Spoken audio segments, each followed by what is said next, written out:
Can you hear me?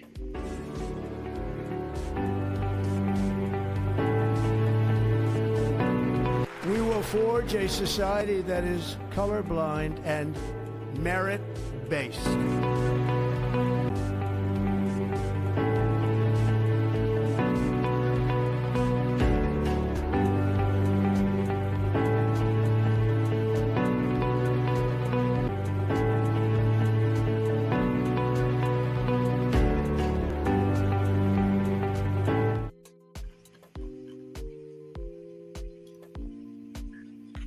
Hey Ranjeet, how you doing today? We can hear you.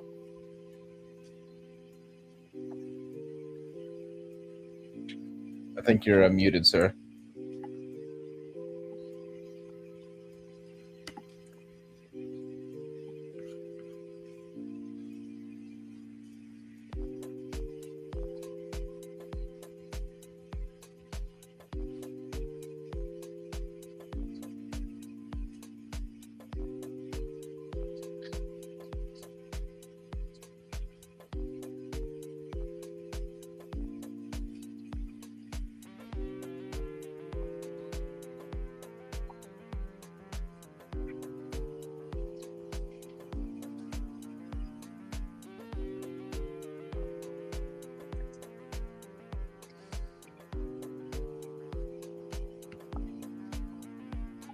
He might be having some technical difficulties right now.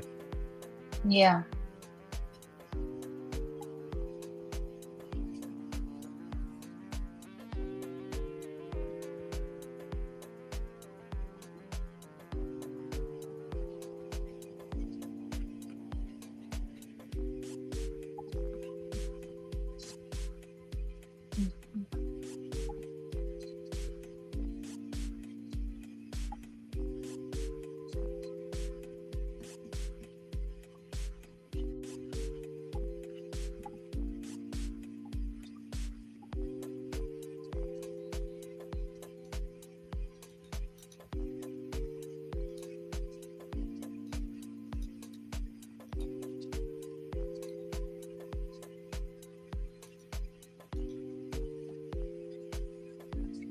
Hi guys, can you hear me? Yeah, we can hear you. Yeah. How you doing? I think there was some glitch actually, so absolutely. So let's start with the first question. What do we have Yes, today? certainly. So our featured question today, they ask, how can a startup professional demonstrate extraordinary ability for EB1A purposes when the company itself has not yet achieved widespread recognition? I think it's a very interesting question. Actually, we had some couple of folks who had a similar participation in startup enterprises actually, and in fact, they haven't got a revenue also in this particular case. Now, I think it's an interesting question that why and how you can apply for EB1A based on these credentials. Number one is that your expertise is the core part here. Okay, and your past record of sustained acclaim is going to be something which is going to be very, very important actually here. And number two is that, okay, if you have a startup, it means that you would have got some funding or some grants and some kind of a, acclaim in one way or the other actually. So what is that? Can you talk about it actually? Are you a startup founder yourself or are you working in a startup? That also would make a difference.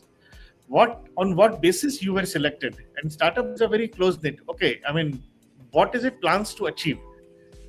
What is the future of that? I mean, I think these all things will be put up together, and there is also a major differentiation that you will have to put in terms of whether are you a founder or are you kind of an employee there actually in that sense. So yes, it is very much possible in terms of even though you are a startup professional, how you can prove your extraordinary ability and apply. But I think we need more context to respond fully to this question. Mm-hmm. We need details. We need more, expertise. What kind of startup it is, what it plans to do. I mean, at one point of time, even ChatGPT was a startup. Let's understand that. It became popular in 2022 December. After that, I don't think people would have heard about that company in October and November 2022. And now today, it's one of the most valued companies in the world. So startups would not matter. What is it all about that you are trying to do? What solution to the problem you are offering to the world is more important here. So if you are able to do that, articulate it, definitely one could do it. So let's move to the next question.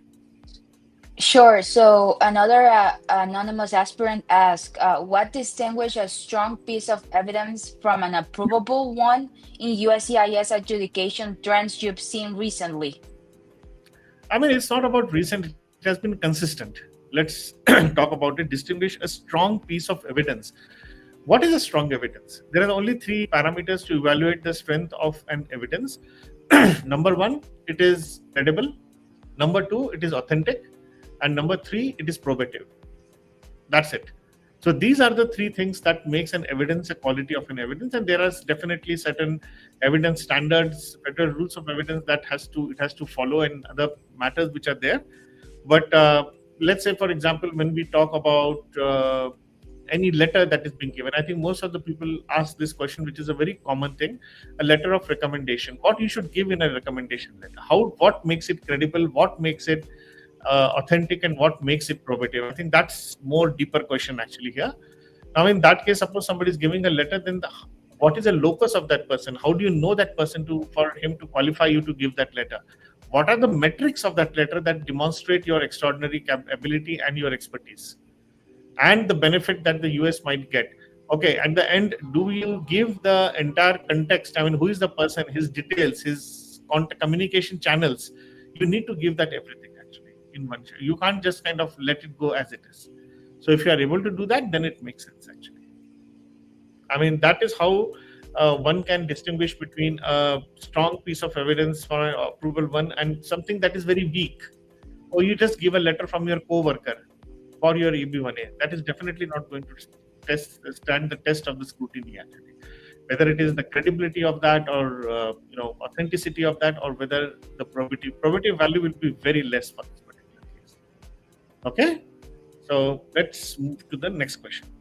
Yeah, absolutely. So our next question is from an anonymous user.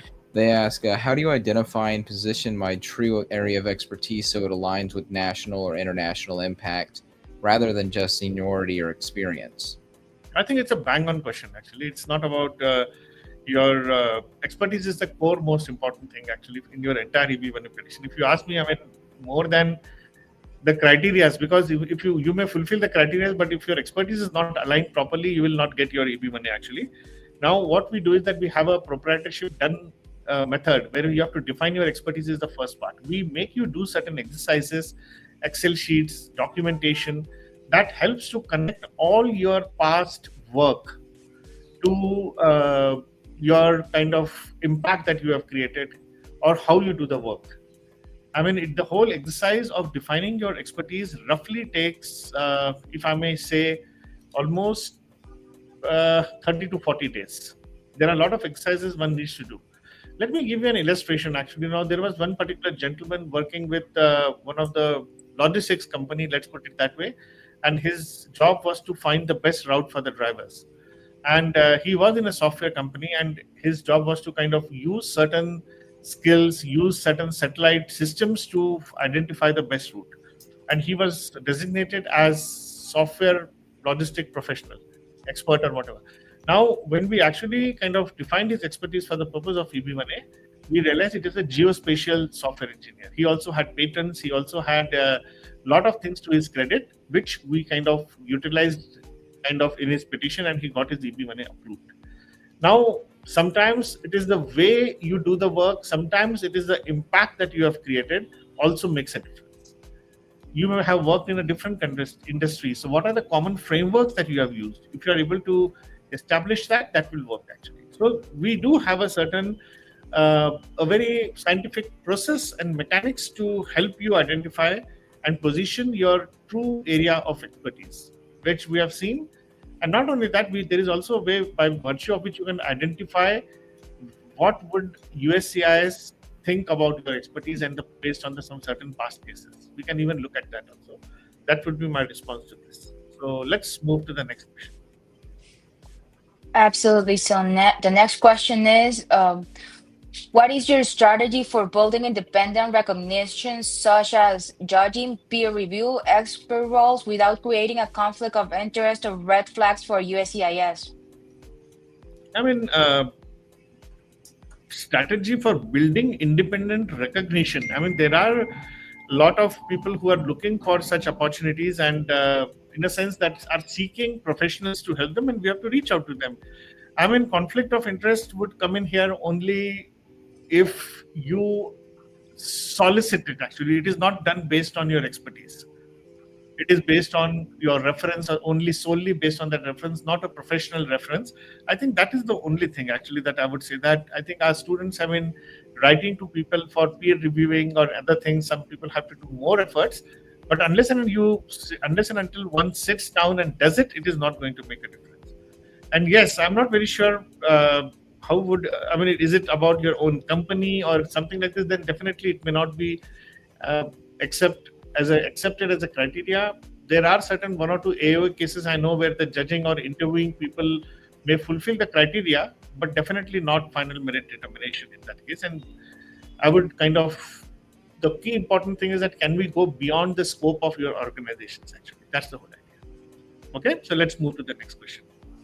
Yeah, absolutely. So our next question, they ask, I was told that it isn't necessary to have a lawyer file my EB1A case. Is this true? Are there any benefits of self-filing? I mean, it's a very trick question actually, because what are we kind of trying to do here? Yes, you don't need a lawyer for anything for that matter. I mean, forget EB1A, for EB2, for EB3, for your naturalization, for your anything. Actually, you don't need a lawyer, but lawyers are supposed to be the best advocates, somebody who can stand for you, and you should seek a support if you are not aware of EB1A laws. I mean, that's what I would say. I mean, you need somebody to coach you, somebody to guide you, somebody to mentor you at times of various. Lawyer becomes can also serve as your sounding board at times if you have some ideas. I mean, that is a good way of doing, rather than saying that there is no advantage, and apart from you may try to save some cut corners, but it all depends on person to person and their individual capabilities and capacities actually. That's absolutely, I would like to say that. So let's move to the next question. Yes, so the next question is, I have a quick question on the critical role criterion. I've heard that we cannot use the current organization's work for this section. It has to be the past organizations only. Is this correct? I don't think so, actually. Of course, we have to show your current organization because it shows your current stream of affairs, actually. And you can show multiple, if you have created some impact by virtue of your expertise, you should definitely do that, actually. So I don't think you saying that we cannot show the current organization works. No, why?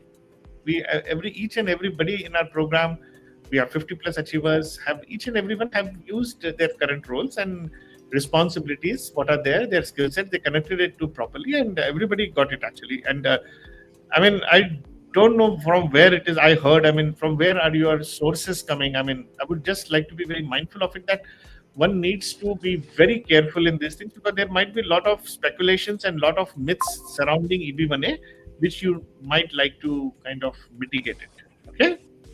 Yeah, so let's move to the next. Absolutely. So our next one, they ask, for peer review, do you need to provide the certificates for the research work you reviewed, or do you need to show the email communication as well? I mean, I would show everything actually. And even the work that you have done, that shows your entire credibility and seriousness and responsiveness. I mean, let's be very clear.